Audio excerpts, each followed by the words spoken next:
Roxo Media House. Welcome into Dissecting the Frogs, presented to you by Play Action Pools. Maggie Hale here and Dave Beaudin. Guys, what a win this weekend. TCU over Texas in Austin, 17-10. And of course, College Game Day was there to see it. They were, and what they saw was kind of a different TCU in this one. Obviously, it was a defensive battle, but Maggie, it was, the Frogs finding a different way to win, right? Normally they're extremely aggressive, go for it on fourth downs. This time around, they were punting on fourth down, which we're going to see here on Dissecting the Frogs, but they also went for field goals. Not typical of Coach Sonny Dykes, but he understood that's what it was going to take for that to win that football game, and so he did what it took, and the defense stepped up.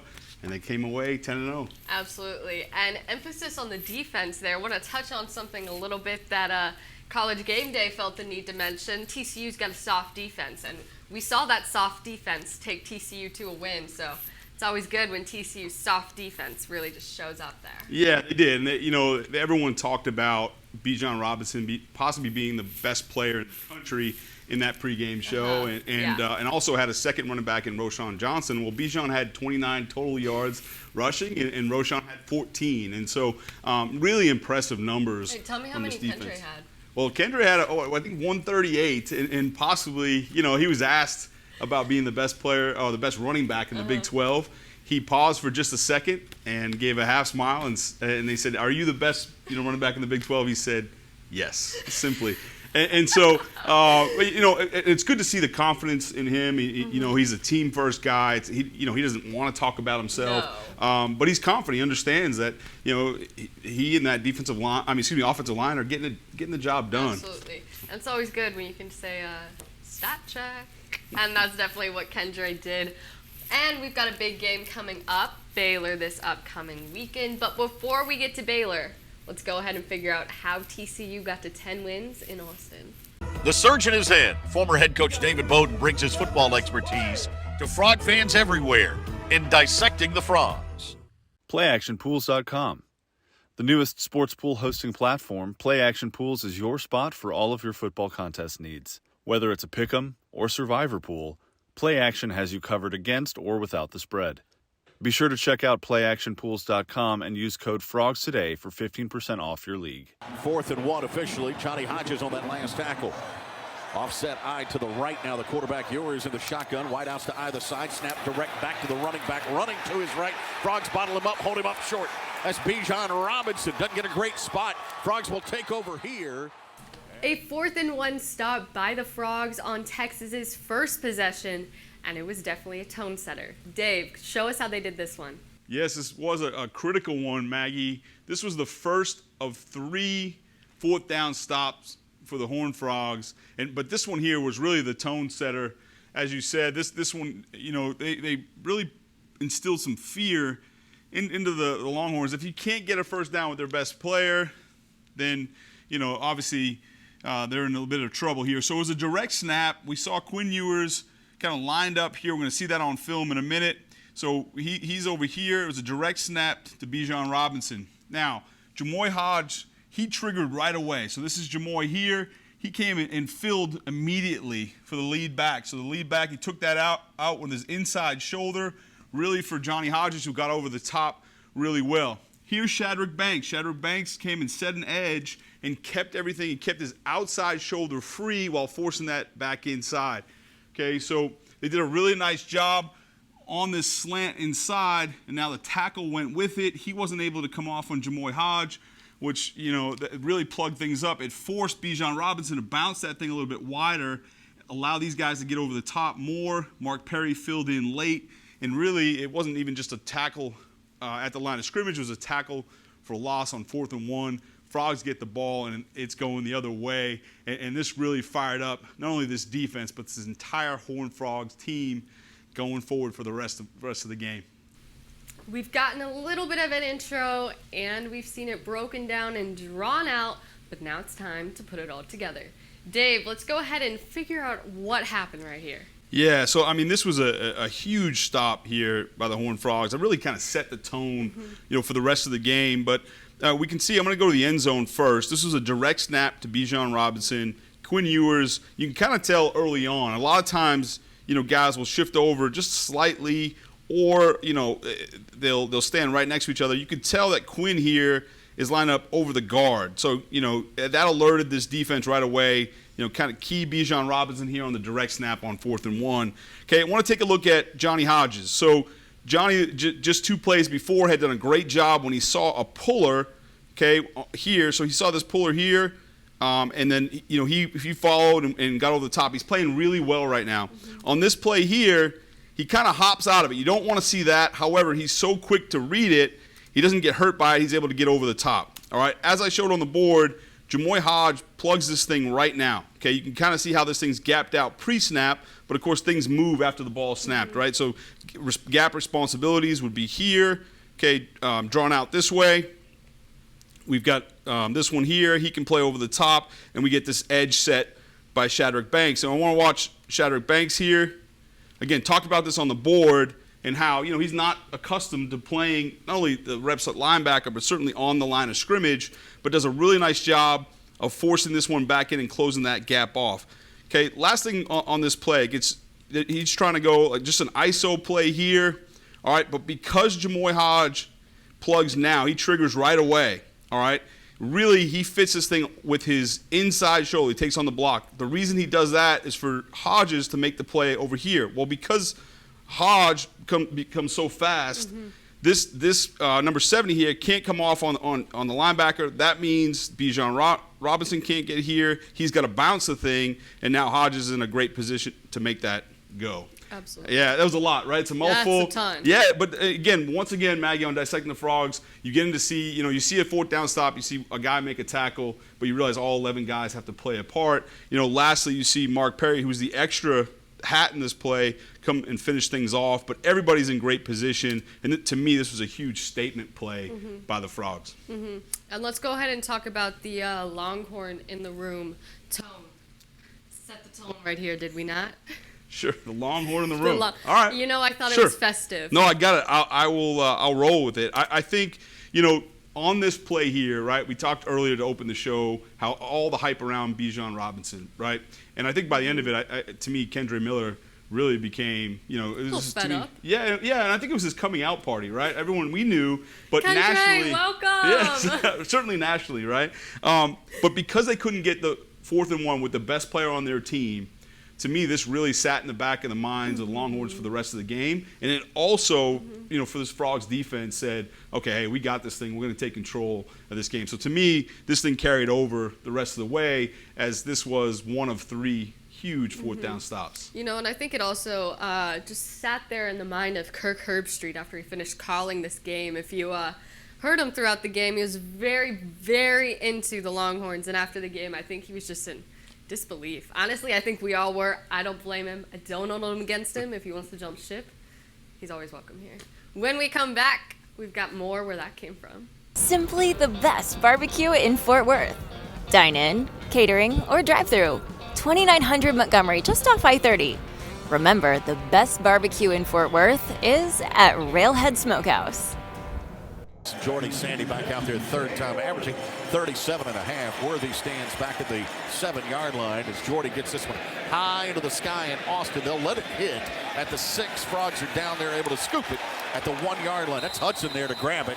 4.6. We always have to give some love to our special teams, and I personally love giving them some where credit is due. But Dave, why do we have a punt on one of Dave's 4 faves? Well, Maggie, I thought it was really important because this, to me, was the play that showed that the Horned Frogs were playing a different style of football in this game than they have all year long. It's been, throughout the year, it's been aggressive. It's been go for it on 4th downs in the middle of the field. Certainly on, enemy territory that they will. And then, not taking field goals, but going after touchdowns on 4th down. Well, here, the Frogs started on the Longhorns' 35-yard line. They tried to draw him off sides, but took the intentional delay of game to give Jordy Sandy a little bit more room at the 40. So they punted it in that situation, which, again, it was just a different style of football. They knew it was going to have to be a field position game and a game of time of possession. And so they flipped the field here, and I want to show it first. So Brent Matisic, the long snapper, does a nice job on the timing, gets the snap off, and then he has a free release, down the field. So they do a good job here. In protection, really the Longhorns, I think they were a little bit in disbelief as well. They were more in a safe punt return, meaning just kind of making sure there wasn't any kind of fake, which was surprising after the delay of game, but really didn't do much of anything in terms of holding up the Horned Frogs. So here they shuffle, strike, release to any of these guys. There's only 4 rushers. Again, second layer wasn't very good. And now we've got the Gunners getting down to the goal line. We're going to see that on film in a second. Their heels are at the goal line. So really on this job, it's forcing it to the shield, and it was good execution getting the ball off. And now you see this second wave of Frogs heading down the field to the returner in case the ball goes here. But the ball went over his head, went down to the 1-yard line, and Jordan Hudson came here right on the 1-yard line to down the punt. Another down punt inside the 10, but honestly this time inside the 1 for Jordy Sandy. And again, I normally wouldn't highlight a punt on Dissecting the Frogs, but a play this big to really set the tone for what this game was going to be like the rest of the way. And of course, as we know, it was a defensive battle in order for the Frogs to get the win. As promised, Dave is going to explain to us why he decided that a punt play needed to be in this top 4. Dave, take it away. Well, yours. I think one of the biggest reasons is just the fact that they were doing this is, again, we keep hitting this point, but it's a big one, is the fact that they keep going over and over, and being something different than they're not, right, or have been thus far this season. And so it was surprising to see them take the delay game from the 35-yard line, get it to the 40 to give Jordy Sandy a little bit of room. But I wanted to highlight this because, it gets pinned down to the 1-yard line and it flips the field and really plays into, you knew at this point, still in the first quarter, where, they knew from here on out that that's the type of game this was going to be. And I thought that was really, an astute observation by Coach Sonny Dykes. So looking at the punt itself, we drew it up on the board. I want to get a look. They do have sort of this free release, it looks like a free release to the punter. But up front, their job is to shuffle, strike, release. So it really happens really quick. They shuffle, strike their hands, and then release. The only one that has a complete free release is the long snapper. So you can see the long snapper just go right now. When you strike there, that way there, if there's a good timing from the snap to the kick and good operation, then they still have to get to the shield, through the shield, to be able to block the punt. They're not able to do that with good execution here from snap to kick, and that's why they're able to get down the field. And that makes a ton of sense. And then being able to just down it at the 1-yard line, how does that happen? Yeah, so that's great. So they take care of protection, right? That's the first thing. They got to make sure they get the punt off. So now they're going to create sort of a picket fence down the field, and they have 2 layers heading down there. They'll have guys responsible, I'm going to let this thing play, that go straight to the goal line when you're trying to down a punt. So they disregard the punt returner completely because you have this second wave of Horned Frogs set just in case this ball, they weren't fooled or, the ball is fair caught at this point. They're good there. These 2 outside guys end up at the goal line for this exact reason. Jordan Hudson ends up picking up the ball right at the 1-yard line. They did a great job. Because, look, Maggie, in college football, it's a little bit different than the NFL. Everyone wonders, was his foot in, was it out? It really doesn't matter. In college football, it's where the ball is. So you can actually stand in the end zone as long as the ball is out of the end zone. Okay. Whereas in the NFL, any part of the player's foot is in the end zone, it would be a touchback. So so that point was null and void, so we don't have to listen to those Longhorn fans start complaining about that. Oh, absolutely. And when we come back, we're going into the 4th quarter after the Frogs hit a 3-and-out on this play. The Flying T Club provides the everyday TCU fan and alum the ability to specifically support TCU student athletes. Flying T Club offers 3 levels of memberships. The Flying T Club is a nonprofit organization supporting the brand development of TCU student athletes through a series of unique event-based networking opportunities, which are exclusive to our members. These events provide a great social engagement tool for our members and student athletes alike. Follow them on Instagram at Flying T Club or online at flyingtclub.com. Max gets picked up, throws it off his back foot in the end zone's got a man wide open, and it's caught for the touchdown. Quentin Johnston scores here for TCU, and the Horned Frogs go up now. And this one is 31 yards. As you can already tell, my favorite thing to talk about is blown coverage by the other team. But this one, I mean, it's just a massive blown coverage. Dave, how do they manage this one? Yeah, Maggie, it really all starts up front for the Horned Frogs. You know, they had to pay attention to Keondae Coburn, who's been playing this nose guard position. He's 6'2", 344, and he may be heavier than that. That's what he's listed at. But he's been doing a decent job pushing the pocket. So they double-teamed him, and when the Longhorns brought the linebacker, Kendre Miller attacked the line of scrimmage to get just enough of him to give Max Duggan time. So it starts there. They got him protected. Max did a nice job hanging in the pocket. Here was the quarter beater that really took care of business and allowed Quentin Johnson to be so wide open.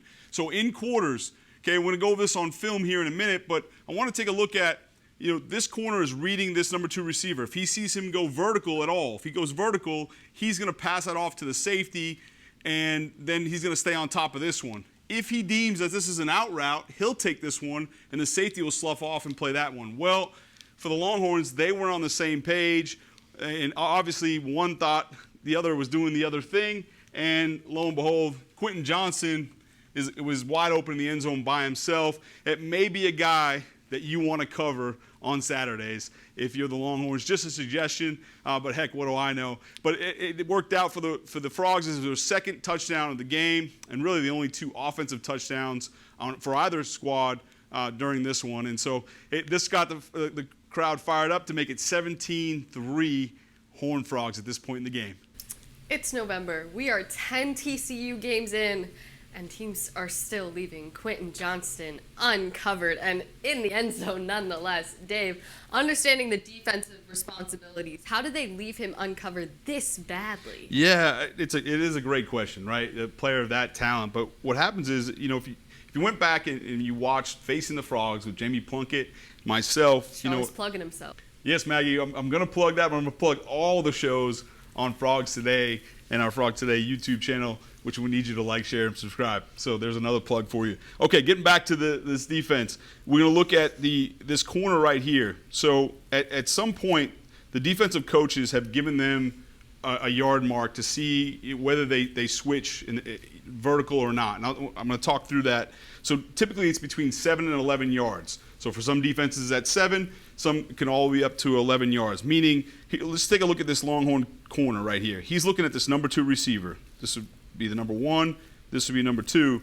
So he's looking at him here. If he goes out before, let's just call it 8 yards. Let's say the Longhorn said 8 yards. If he went out now, he would take that one, and then this safety would play over the top of this one if it was vertical. Okay, if it was vertical by this one. Now, let's go and erase this, and we'll go back. If he says, okay, at 8 yards, he's vertical of any sort. It could be a post, it could be an in, anything, but he's on past 8 yards running up the field, then this corner then will transition his eyes back to this number 1 receiver, and he has him vertical. Anytime you can run these routes at that point where they're making that decision is where it makes things cloudy. So go ahead and play this, and that's exactly what happens here. The number 1 receiver, well, let's talk about, runs a post route. Number 2, he's right at that 10-yard mark. So it's right where they got to make that decision. He runs out. So the corner thinks, okay, I've got to take this one. He thinks, all right, he's already vertical, so I also have to take this one.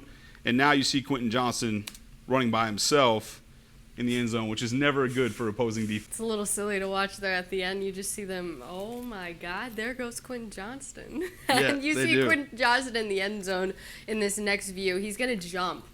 Why, he's all alone. Why is he jumping? It's a great question, right? I think everyone was wondering that. He addressed that in the post-game presser. He said, look, even himself, he couldn't believe how wide open he was as well. And so he thought it was going to be a contested football, and he had a safety behind him. So he jumped up to protect it and shield it with his body. Meanwhile, he didn't have to at all. He could have just stood there. He could have laid down and caught it. Honestly, it was that easy. Save some energy right but it was a lot of, yeah, that's right. But it was a lot of fun to watch, and they had the right one dialed up versus the right defensive coverage. And then lastly, what I talked about on the board about Kendre Miller, you can take a look here in protection. He has this linebacker. He doesn't get the best block on it, but again, because he attacks the line of scrimmage, he gives Max Duggan just enough time, so he takes care of that one. Max does a really nice job not escaping the pocket, even though it's collapsing on him a little bit. He hangs in there and delivers a strike for a touchdown. Absolutely. It's just a great play, and it was I remember watching it live. Was insane emotions right there. And when we come back, we are still in the fourth quarter. Texas-based Happy Water offers the best-tasting, sugar-free kids drink ever made. Happy Water comes in 4 delicious flavors that you can find at local retailers and on Amazon. Each pouch contains 0 grams of sugar, 0 calories, and 0% juice. Head to happydrinks.com for more information and to purchase Happy Water. That's HAPI drinks.com. Live happy, drink happy. Receivers to the left-hand side, Bijan Robinson and Keelan Robinson, both in the backfield. Here's Ewers, the middle of the field, throws it up, and it is incomplete. Knocked away by the Horned Frogs, and TCU will take over as Sanders was the intended target. Texas decides to go for it on 4th and goal from the 10, down 17-3 at this moment. Dave, what's going on here? Yeah, Maggie, here the Horned Frogs go into a soft zone coverage they call 7 across in the red zone. They start off with a 4-down front or an even front, which is not typical. You know, you usually see them in that 3-3 stack. So they give a little bit of a different look, get some pressure on here, do a nice job getting pressure. The Longhorns keep this running back in and then leak him out late, but by then, really, he's not part of the read. And so they go to a vertical concept here. They send this back out on a wheel.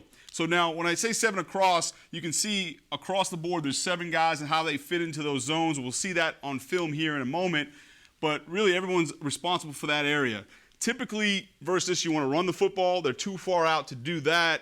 So you want to give some kind of high-low. They don't do that. They go vertical here. Nnamdi Obazar is on top of the route. You'll see him break the pass up. You also see Shadrack Banks drop to his zone and then open up his hips to get underneath it. So now you've got when the ball, he does a nice job reading the quarterback's eyes. So Shadrack Banks opens up a guy, again, who hasn't played a ton of snaps at linebacker to this point. You know, he played in that second half, of course, last week against Texas Tech. But this one here, he opens up, he's reading the quarterback's eyes. As soon as he sees that front elbow come up from Quinn Ewers, he opens up his hips to get underneath the route to make the ball really hard to deliver. And, of course, we got the break up here as well. So this was key. It keeps it at 17-3. Really, the Longhorns were chasing points at this point in the game. It's 17-3. It's in the fourth quarter. Otherwise, they would have just took the field goal at 4th and goal from the 10. They decided to go for it. The Horned Frogs were ready, this defense. And to me, this was the point where, you know, they won the game. You know, at this point, getting no points on this drive was key. They had one more 4th down stop in them, though, to win the game later on. Dave, right here, the Longhorns receiver was blanketed, and honestly, all of them were. Let's go ahead and let's take a look. Let's figure out what's going on here. Yeah, so you know what? I drew up the 7 across on the board. I want to take a look on film what I mean by that. And so because they're typically in man coverage in the low red zone, goal line area, they run 7 players across. So it's exactly how it sounds. Here's your 7. Right here, I'll draw these or just put lines here. So they got 7 across. They each have that zone in that area. Mm-hmm. You can do that out of a 2-high arrangement, meaning 2 safeties high, or 1 high. It's still 7 across. Anyway, you look at it, it just depends on how they fit into those zones. Typically, what you do against a defense like this is you run the football, but it's 4th and goal from the 10-yard line. Mm-hmm. So the Longhorns weren't going to do that. Or the other thing you can do, if they expected it, which I don't think they did, is to high-low some of these zones, and so to get guys running up and then try to send someone behind it. They can do things like that. They didn't do any of it, but these guys did a great job in coverage. You know, I talked about Shadrack Banks and his zone drop on the board. You watch him. I want to look at the end zone real quick, but you watch him open up his hips, and then he flattens out. So, like, he'll go to his zone drop here, eyes the receiver, and then opens up his hips to carry that one. It's a really nice job by him there. And then in terms of the pass rush, they've got 4 down, which is different for them. You know, they don't typically have a 4 down front, but they do here. You'll see the long arm at the bottom, as I talked about on film, but on the board, but it's a much better look here. Really nice job to get pressure on Quinn Ewers, the quarterback for the Longhorns, and then, you know, the rest was broken up, of course, at the end. So it was a great job. Yeah, absolutely. And Dave, I think this is the 2nd week in a row you've talked about Banks. I have, yeah. He's really, he's done a nice job. He filled in that first half this game because Dee Winters was out. and you know, he's a heck of an athlete. And I think this game really proved that he's going to be one heck of a football player as well, as he figures this thing out with not a lot of reps, you know, at that linebacker spot so far. But I think, you know, if they get in a situation where they've got to use different linebackers, it's always nice to have a guy like that who now has some big game experience. Absolutely. Would you say he was one of Dave's faves? Sure, we'll do that. It's always nice to hear that he's giving a little love to the defense. I normally do that. He never does. And when we come back, we are closing out the show. Say hello to the water of tomorrow. Richard's Rainwater. Richard's Rainwater is 100% rain, refreshing, renewable, and the only ingredient we use in our water. Why rain? Because everyone deserves access to clean water, and rain is a 100% renewable resource available everywhere. Drink the rain. Save the planet. Shop now at richardsrainwater.com. That's going to do it for our Dissecting the Frogs this week. But before we let you go, we got to talk a little something about Baylor, because we've got an undefeated TCU team going into Waco against a very inconsistent Baylor Bears team. Yeah, they are. And you know, we saw last week, you know, they went down. I think they lost 31-3 to Yes. K-State. A K-State team that, you know, more than likely will face off against the Frogs again in the Big 12 Championship, which is on December 3rd in AT&T. Of course, the Horned Frogs have clinched their spot in that game, Maggie. But, you know, this one here, they've been up and down. I know Baylor would like nothing more to be the spoiler, much like TCU was last year. TCU came in at 4-5 last year in that game. Baylor was headed to the Big 12 Championship. They still ended up making it, but TCU was able to knock them off in a great win. And I know, you know, that's been sitting with them all year. Oh, yeah. And Baylor is a huge game in any old regular season, but this is not any old regular season. It's a big one. And TCU definitely, as we've talked about, and as, I mean, the national media is talking about, if you want a good shot at the college football playoffs, you're going to have to stay undefeated, because those top 4 teams are. Yeah, that's right. All 4 of them are, you know, are undefeated in the top 4. TCU, though, has beat now 5 ranked opponents at the time that they played, which is really remarkable. And then, you know, you look at the national media, in a way, has given them the recognition, but not necessarily the college playoff, right? No. Because again, this week here would be big noon kickoff. So here in our time, that means 11 a.m. kick. But that's the 4th, you know, national game between game day and big noon kickoff, which is the most of any team in the country playing in those games. So they see it. We now need the college playoff committee to really go all in and see it. But you're exactly right. As long as they continue to take care of business, then the Frogs will end up in the big dance. Absolutely. And I know the nation's going to be tired of seeing purple after this college football season. But before we can let them be tired of TCU, we've got to go down to Waco. And Frogs Today will be down there. Possibly a live show. We're keeping you updated on that one. Dave, what else do we have going? Yeah, so we appreciate you tuning in to Dissecting the Frogs, of course, but tomorrow night we got State of the Frogs with Brian Estridge. Wednesday and Friday we got Frogs Today. We're kicking around different live show ideas, Facing the Frogs on Thursday. And then, of course, Maggie, on frogstoday.com, you've got Jeff Wilson, Jamie Plunkett, Melissa Tribosser, Drew Davison, all, you know, writing for you, some great content there. So make sure you check that out. Absolutely. And we're going to let you go. But before we can let you do that, like, subscribe, and comment what you think we missed today. Honestly, what you think Dave missed today. I don't miss on anything. But let's go ahead and see what you guys have in those comments. Roxo Media House.